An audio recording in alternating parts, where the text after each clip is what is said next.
Hello everyone বন্ধুরা, বর্তমানে আমি কোথায় ঘুরতেছি আপনাকে দেখাচ্ছি। চলুন।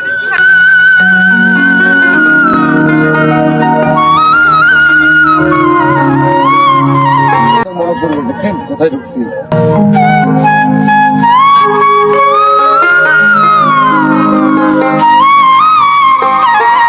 সুন্দর পরিবেশ, বাহ কি সুন্দর শীতল হাওয়া, ঠান্ডা, খুব পরিপাটি করে সুন্দর, এত সুন্দর ভালো লাগতেছে।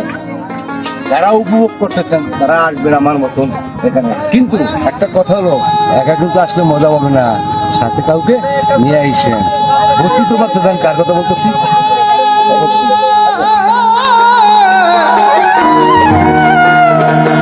বুঝাই তোরা রে বাহ, এদিকে আমি বের হলাম এখান থেকে। আপনি আসেন, যাও তুমি, বাই বাই। আজ আমার ঘটিল